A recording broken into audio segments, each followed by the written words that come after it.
all sorts of patches of it in this.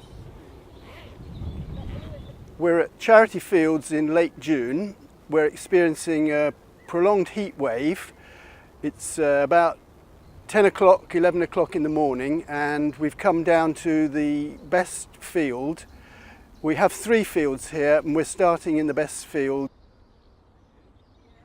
We're coming to the end of our 5-year countryside stewardship agreement, in which we've received £132 a year for keeping our fields as unimproved pasture. In other words, we're not ploughed up the land where we could probably have made a lot more money and grown arable crops. We are one of the few remaining wildlife fields in the parish of Desford and in West Leicestershire. In the 1930s, there were many wildflower fields. We've lost, it's now 98% of those wildflower fields since the 1930s. So we're very keen to maintain this field, but in order to stay in existence with this management of low intensity grazing of our wildflower fields, if we can qualify for some grants, it enables us to continue this management.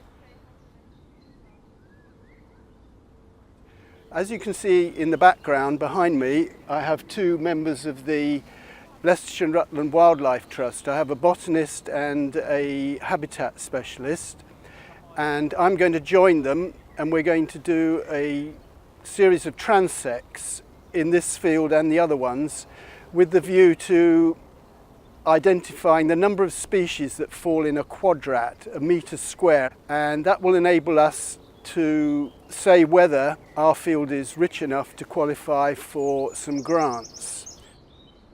I've just been looking at 3 different butterflies within a very short distance from me.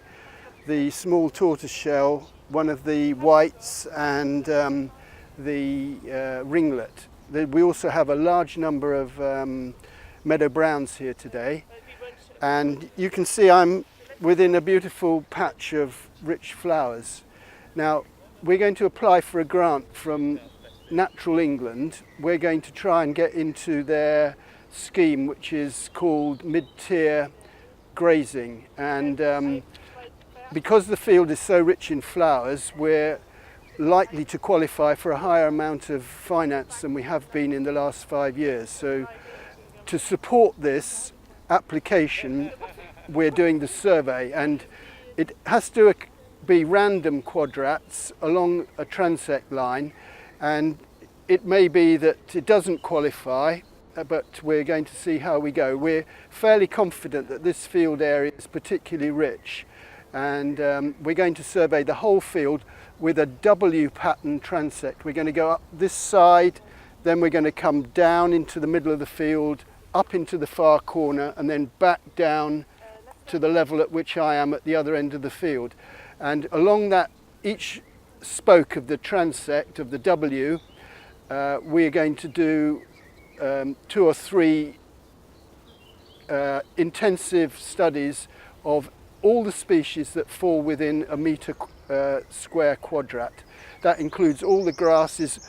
It may look like there are 2 or 3 dominant plants, but once we get down to ground level and really start studying, we're likely to find that we're going to have more like a dozen or possibly more species of plant within the quadrat. This method is tried and tested. We're following the Natural England guidance for this survey, and this should give us a representative sample of what is in the field. The very rare plants, which are by nature few, are probably not going to fall into the quadrats, but that's not the point. We're after the total number, and in the case of this field, the total number is going to be boosted by the large number of different grasses. In the past, when the Botanic Society of the British Isles and Ireland came to do a survey, they found 23 different grasses, so we are likely to find a big total. Well, that's at least what we're hoping for. That's the Augustus capillaris. Augustus. Should have a short ligule here. Look.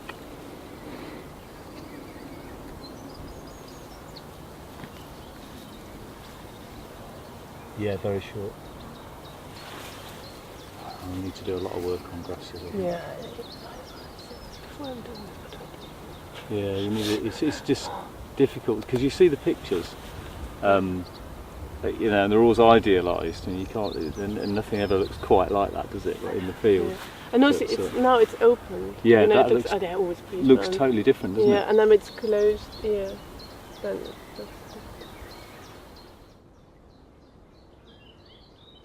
I'm going to start by talking about one of our very plentiful flowers. June, July, we have a large amount of great burnet. This is a very beautiful plant that is widespread in this field.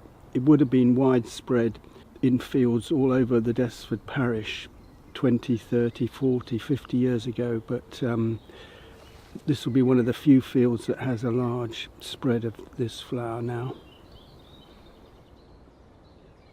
Another one that is very common at this time of the year in this field and adds to the beautiful colours of reds and purples is the common knapweed. And like I say, this is still found in some of the hedgerows, but rarely now. Well, there's huge numbers of it in this field. Meadow vetchling, this yellow pea plant, is widespread in this field as well, and gives this lovely impression at this time of year of yellows and purples and darky mauves. In this field we have 4 different types of buttercup.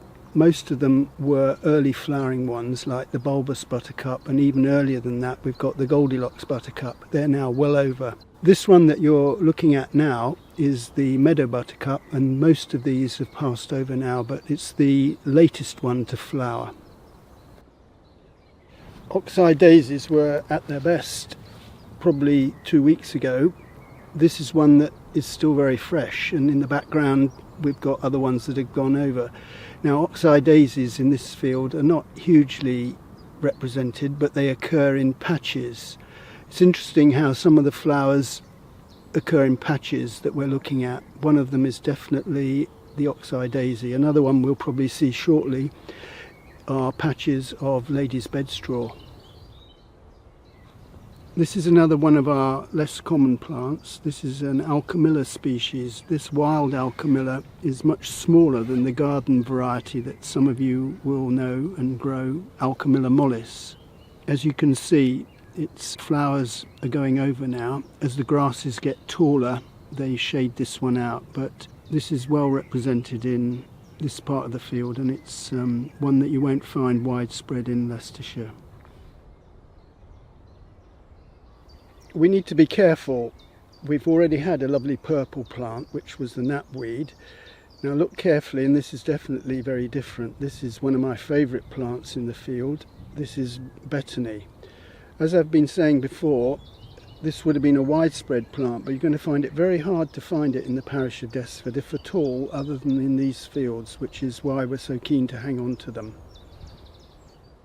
This is another meadow specialist. This is lady's bedstraw, and it's got a lovely sweet scent to it, and that's perhaps why it gets its name, because this is a superior bedstraw for making up the mattresses for the lady of the manor. You have to be careful when looking at plants like this, what we call umbellifers. Superficially, somebody would say, oh, that's cow parsley, but we have all sorts of umbellifers. This is not cow parsley, this is a much less common plant.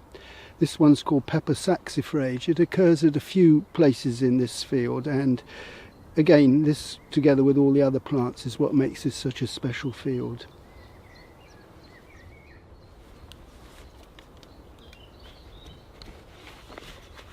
Pendula ulmaria, Centaurea nigra, Ranunculus acris, Trifolium patensis, Rumex acetosus, Rastium fontanum, Lutzula campestris, Juncus inflexus, Cardamina bratensis, Sanguisoba officinalis, Trifolium repens, and Plantago lanceolata.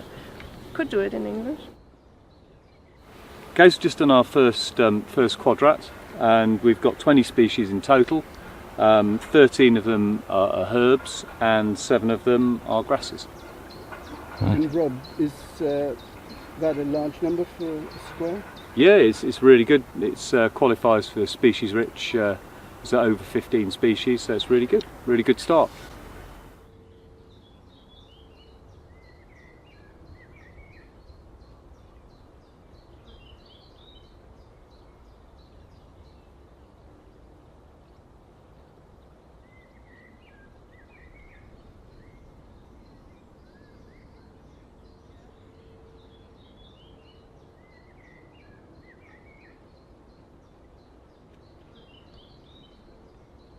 For more information about the Barnes charity and its conservation work, please visit our website.